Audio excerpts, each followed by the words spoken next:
আসসালামু আলাইকুম। ভালোবাসি বাংলাদেশ থেকে মোহাম্মদুর রহমান বলছি। বাংলাদেশের বিদেশে বসবাসকারী America, England, France, Germany, Saudi Arabia যারাই আছে ওনাদের সবার প্রতি আমার এই বার্তা।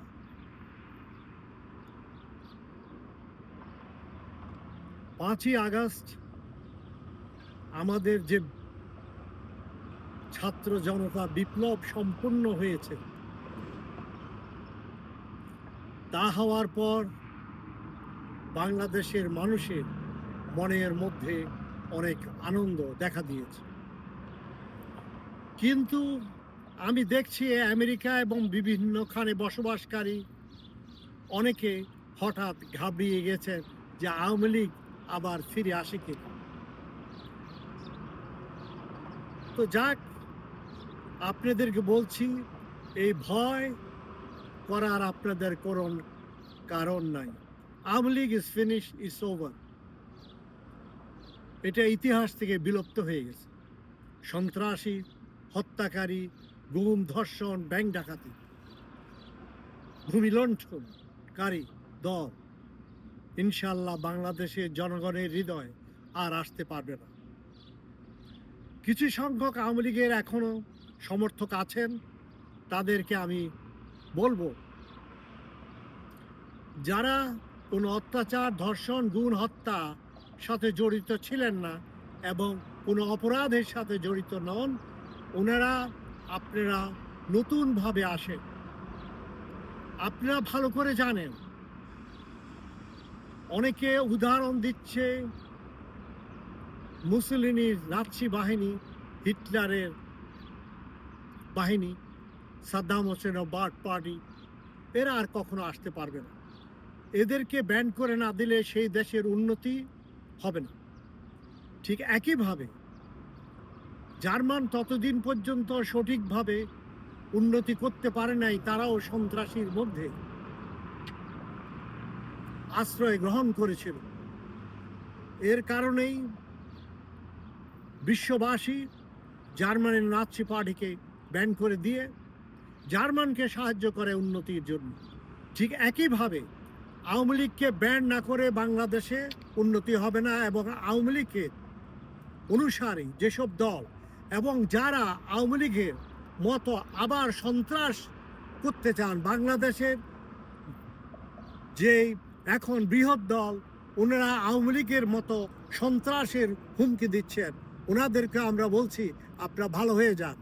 বাংলাদেশের জনগণ এইবার আর সহ্য করবে না। আওয়ামী লীগের মতো আপনারা বাড়াবাড়ি করলে আপনাদেরকে একই ব্যবস্থা করা হবে। তাই আমি স্পেশালি, যেহেতু আমি আমেরিকায় বসবাস করি, আমি আমেরিকার জনগণকে বলছি, আপনারা আসেন, এগিয়ে আসেন। আপনাদেরকে দেশের জন্য স্যাক্রিফাইস করতে হবে।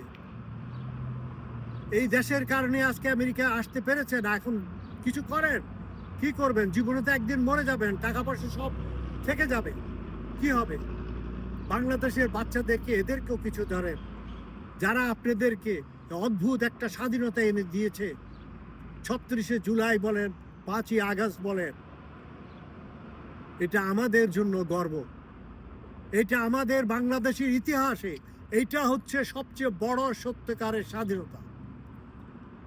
গত 53 বছর পর্যন্ত বাংলাদেশের প্রথম মুক্তিযুদ্ধের পরে বাংলাদেশের মানুষ ঠিকভাবে স্বাধীনভাবে কথা বলতে পারে নাই, বসবাস করতে পারে নাই। একটার পর একটা অত্যাচারী দল এসেছে। তাই আমি বলবো, এইবার বিএনপিকে বলবো, দেখেন, আপনারা গতবারও বিচার বিভাগকে আলাদা করেন নাই, এবং সে তার কারণে 16 বছর আপনারা অত্যাচারিত হয়েছে, এবং দেশের মানুষকে আপনাদের কারণে অত্যাচারিত হতে হয়েছে। বিএনপি আপনারা বারবার ভুল করেন, পলিটিক্স আপনারা বুঝেন না। জিয়া রহমান যতদিন ছিলেন উনি ভালো করে গেছেন, কিন্তু আপনাদের দ্বারা কোনো ভালো হয়নি। আপনারা আসার পরে কেউ ওনার ভাইয়ের ভালোবাসা কেউ সন্তানের ভালোবাসায় বিএনপিকে ধ্বংস করে দিয়েছে। তাই আপনাদেরকে বলবো, দেশের জনগণকে বলবো, উঠেন, আপনারা দাঁড়ান। আমেরিকাবাসী, আপনারা উঠেন, আপনারা এগিয়ে আসেন, আপনারা দাঁড়ান এবং বাংলাদেশকে সাহায্য করেন। আমরা এইখানে বাংলাদেশকে নতুন একটি দল, আমরা এর মাধ্যমে আমরা আন্দোলন করব যেন বাংলাদেশের সরকার আমাদেরকে স্বীকৃতি দেয়।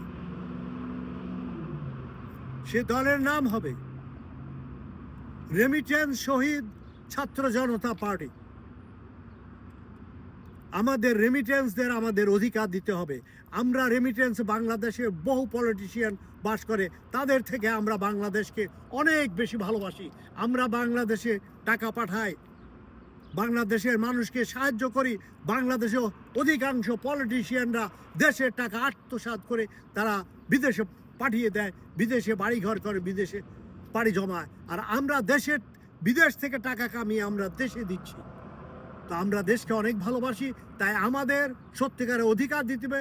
সম্পূর্ণ বাংলাদেশের নাগরিকের মতো আমাদের রেমিটেন্স যোদ্ধাদেরকে সম্পূর্ণ অধিকার দিতে হবে। তাই আমি ডাক্তার ইউনূসকে বলছি, বর্তমান সরকারকে বলছি, আমাদের রেমিটেন্সের সম্পূর্ণ অধিকার বাংলাদেশের নাগরিকের মতো দেন, যেন আমরা বাংলাদেশে পলিটিক্স করতে পারি, বাংলাদেশে আমরা নির্বাচন করতে পারি এবং বাংলাদেশে আমাদের সমস্ত অধিকার থাকে। তো বাংলাদেশের জনগণ, আমেরিকার জনগণ, আপনারা এগিয়ে আসেন।